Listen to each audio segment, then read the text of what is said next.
सन 1939 में दूसरी जंग अजीम का आगाज हुआ तो सोवियत यूनियन ने फिनलैंड पर धावा बोलने का इरादा कर लिया, मगर उस वक्त तक सोवियत यूनियन को ये मालूम नहीं था कि सीमो हेहा नामी एक शख्स फिनलैंड के दिफा के लिए सोवियत फौजियों के सामने खड़ा होगा। जंग के आगाज पर सोवियत फौजी इस शख्स का नाम सुनकर थर थर कांपते थे। सीमो हेहा ने मुबैना तौर पर 505 दुश्मनों को अपनी एक आम पुरानी बंदूक से मौत के घाट उतार दिया।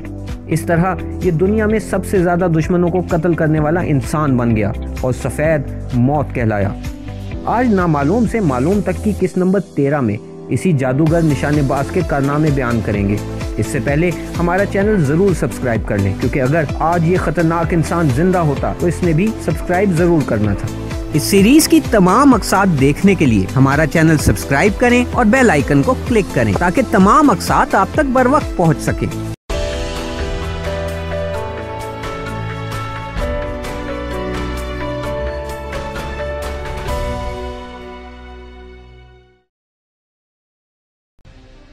जैसा कि हमने आपको बताया कि दूसरी जंग अजीम के आगाज पर सोवियत यूनियन ने फिनलैंड पर हमला कर दिया। यहाँ मसला ये था कि फिनलैंड तक पहुँचने के लिए सोवियत यूनियन के फौजियों को फिनलैंड के बर्फानी और सुनसान इलाकों से गुजरना था, जहाँ दूर दूर तक इंसान का नामो निशान नहीं था। इसके बावजूद सोवियत फौजी दिन रात खौफ से कांपते थे, क्योंकि उन्हें मालूम था कि उन्हें मौत सीमो हेहा की शक्ल में किसी भी वक्त अपना शिकार बना सकती है। इसलिए सोवियत फौजियों ने हेहा को बलेया स्मर्त का नाम दिया, जिसका मतलब होता है सफ़ेद मौत। मगर हेहा के साथी फौजियों ने इसका एक बिल्कुल मुख्तलिफ नाम रखा हुआ था। वो था ताइका एम्प्यूजा, यानी जादूगर निशानेबाज। वैसे तो शायद जादूगर निशानेबाज बहुत अच्छा नाम है और शायद दुरुस्त भी, मगर हमें ये मानना पड़ेगा कि सफ़ेद मौत, सफ़ेद मौत, सफ़ेद मौत, सफ़ेद ज़्यादा ख़तरनाक और चौंका देने वाला नाम है, इसलिए हम यही नाम इस्तेमाल करेंगे। इस बात में इख्तलाफ पाया जाता है कि हेहा ने कुल कितने दुश्मनों का शिकार किया। कुछ लोगों का कहना है कि हेहा ने दूर बैठकर अपनी पुरानी बंदूक के जरिए 542 सोवियत फौजियों को निशाना बनाया। कुछ का कहना है कि 525, कुछ 505 बताते हैं, मगर आज तक तमाम अफराद ने मारे गए दुश्मनों की तादाद 500 से ऊपर ही बताई है, जो कि जाहिर है बहुत ज़्यादा है और इसे एक बेहतरीन निशानेबाज जाहिर करती है। अलबत्ता हेहा ने सिर्फ दूर बैठकर दुश्मन पर निशानेबाजी नहीं की, बल्कि मैदान जंग में भी सब मशीन गन के जरिए दुश्मन का मुकाबला किया और शदीद नुकसान पहुंचाया। कुछ लोगों का बताना है कि इसने यहाँ भी तकरीबन 250 से 300 दुश्मनों को मौत की नींद सुला दिया। इस तरह हेहा के हाथों मारे गए दुश्मनों की कुल तादाद तकरीबन 800 तक पहुंच जाती है, जो कि एक इंतहाई खौफनाक तादाद है। सोवियत यूनियन का फिनलैंड पर हमला पूरी सर्दियां जारी रहा और हेहा इस दौरान सोवियत फौजियों के लिए मौत का फरिश्ता साबित हो रहा था। हेहा का काम दुश्मन को कत्ल करना था और वो इस काम में माहिर था। इसका अंदाज़ा आप इस बात से लगा सकते हैं कि अपने इस खौफनाक रिकॉर्ड तक पहुंचने के लिए वो रोज़ाना औसतन 5 से 6 दुश्मनों को मौत के घाट उतार देता था। लेकिन जाहिर है किसी दिन शिकार ज़्यादा मिलता था और किसी दिन कम। एक दिन किस्मत इस पर मेहरबान हो गई। इसने एक ही दिन में 40 दुश्मनों का शिकार किया। पूरी जंग के दौरान हेहा का मौत का बादल दुश्मनों के सर पर मंडलाता रहा। इन्हीं कारनामों पर हेहा को कारपोरल से तरक्की देकर सेकंड लेफ्टिनेंट बना दिया गया।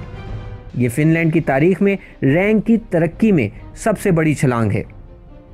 आमतौर पर फौजी दूर से निशाना लेने के लिए स्कोप का इस्तेमाल करते हैं, मगर हेहा ने कभी अपनी पुरानी बंदूक के साथ स्कोप का इस्तेमाल नहीं किया।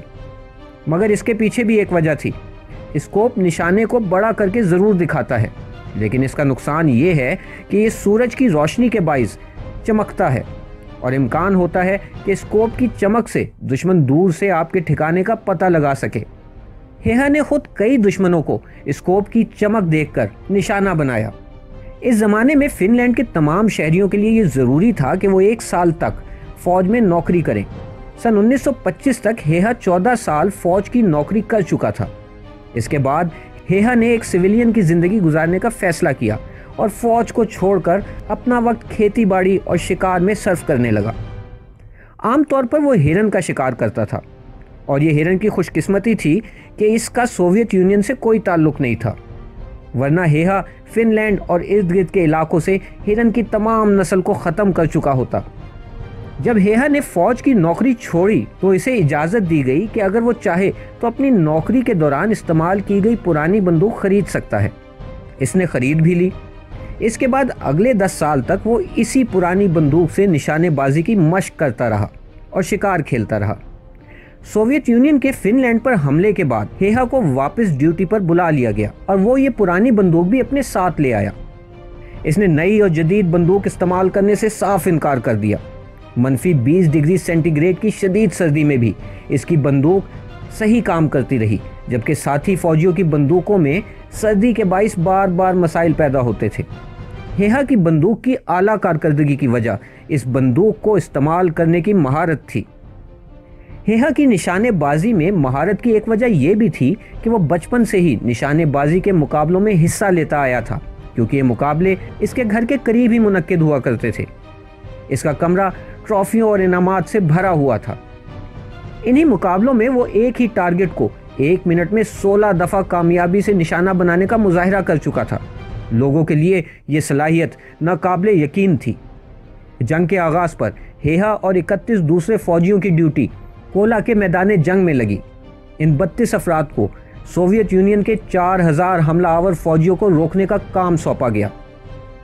आपको ये जानकर हैरत होगी कि इन 32 फौजियों ने पूरी सर्दियां सोवियत यूनियन के 4000 फौजियों को 1 इंच भी आगे ना बढ़ने दिया। इन 32 फौजियों को दुश्मन के 4000 फौजियों पर एक बर्तरी और भी थी, वो ये कि सोवियत फौजियों का यूनिफॉर्म सब्ज रंग का था और सफ़ेद बर्फ़ पर सब्ज यूनिफॉर्म में मलबूस फौजियों को बआसानी देखकर निशाना बनाया जा सकता था। अगर इस जंग का मुकम्मल तौर पर जायज़ा लिया जाए तो सोवियत यूनियन फिनलैंड के कुछ इलाकों पर कब्जा करने में कामयाब हो गया था, मगर ये बॉर्डर के साथ कुछ इलाके ही थे और इसे कोई बड़ी कामयाबी नहीं कहा जा सकता।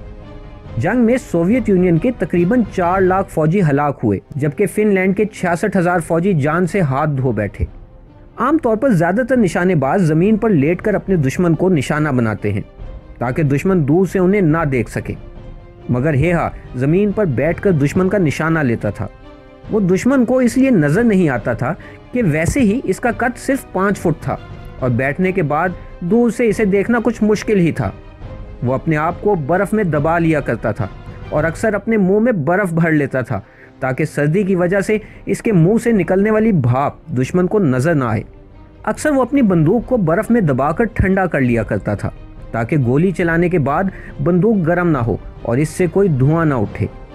धुएं से दुश्मन इसकी पोजीशन का पता चला सकता था। आमतौर पर वो दुश्मन के सर का निशाना लेने के बजाय इसके सीने का निशाना लिया करता था। सोवियत यूनियन के फौज के कमांडर आखिरकार इस सफ़ेद मौत नामी शख्स से तंग आ गए, क्योंकि इसकी मौजूदगी में सोवियत फौजियों का आगे बढ़ना नामुमकिन हो चुका था। मसला ये था कि सोवियत कमांडर हेहा को मारने के लिए किसी फौजी को भी नहीं भेज सकते थे, क्योंकि इसके करीब पहुंचना मुश्किल ही नहीं बल्कि नामुमकिन था। इससे पहले कि कोई सोवियत फौजी हेहा के करीब पहुंचे, हेहा की बंदूक की गोली इसे भून डालती थी। नौबत यहां तक पहुंची कि सोवियत कमांडर हेहा को मारने के लिए तोप के गोलों का इस्तेमाल करने लगे। ये गोले इस इलाके में मारे जाते जहां कमांडर्स को हेहा की मौजूदगी का शक होता।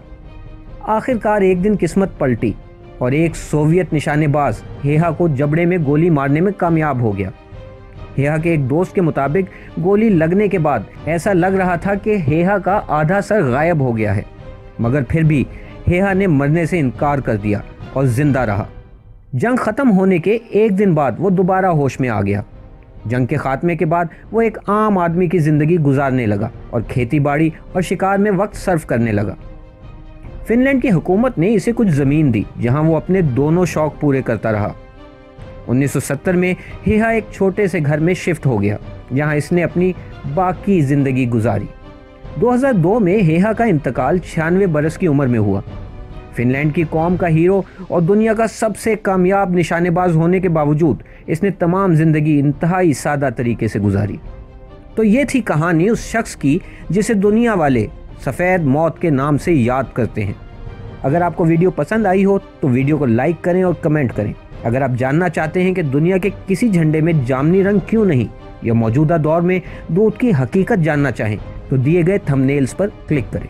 इस सीरीज की तमाम मकसाद देखने के लिए हमारा चैनल सब्सक्राइब करें और बेल आइकन को क्लिक करें ताकि तमाम मकसाद आप तक बर वक्त पहुंच सकें।